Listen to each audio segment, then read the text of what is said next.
student number 030, and this is my friends. My name is Fadila Diva with class register student number 110, And then me, my name is Nilma Musafira with class register student number 113. Now, next we will move on to the first part of the discussion, which will be explained by Dila.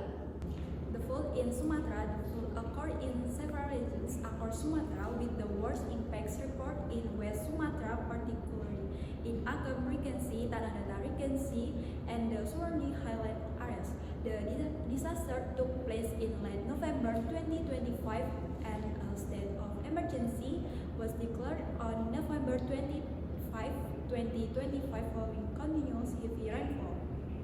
Types of floods. The flood event in Sumatra consisted of three main types: flash floods, river overflow floods, and landslides. Flash floods move rapidly through curtain areas, carrying mud, rocks, and vegetation from upstream regions.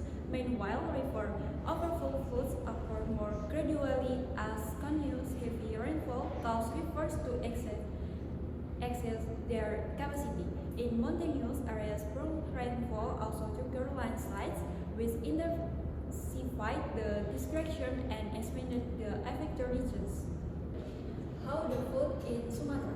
Floods across Sumatra were driven by extreme rainfall and environmental degradation, heavy rain over natural drainage, while deforestation reduced the soil ability to absorb water.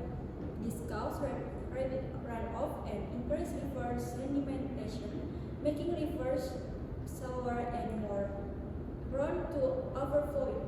Human activities such as logging, farming, and expanding settlements further weaken the island's natural defenses.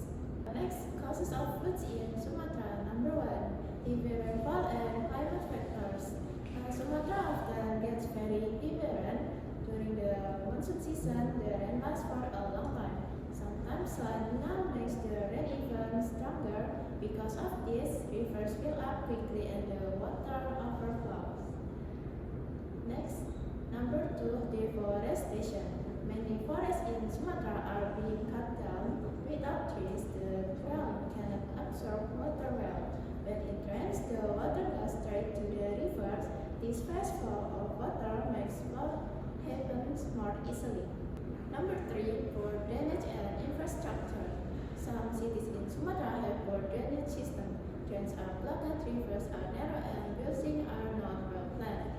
When heavy rains comes, the water cannot flow out quickly, so it floods the streets and houses. Okay, the first is current causality count and human impact.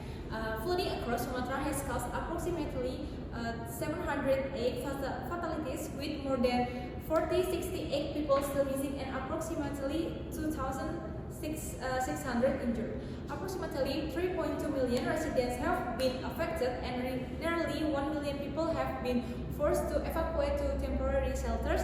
The Thai provincial data is still limited as search and rescue operations are ongoing. Next.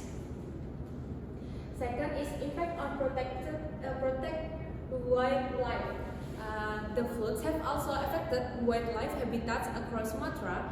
Rising waters have damaged forest area, disturbed spawning grounds, and forced animals from their natural habitats. Debris and landslides have made it more difficult for wildlife to move around, adding pressure to already vulnerable species. Flood habitats and reduced food availability threaten the long-term survival of protected wildlife. Next. This is the last page is about economic impact. Economically, flooding caused significant loss in various sectors.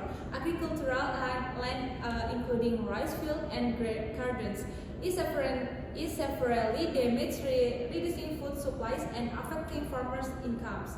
Small business and markets are disturbed due to flooded buildings and broken supply routes. Repairing damaged infrastructure such as roads, bridges, and irrigation system requires considerable time and resources, slowing down regional economic recovery. Before we end presentation, I will read the conclusion first.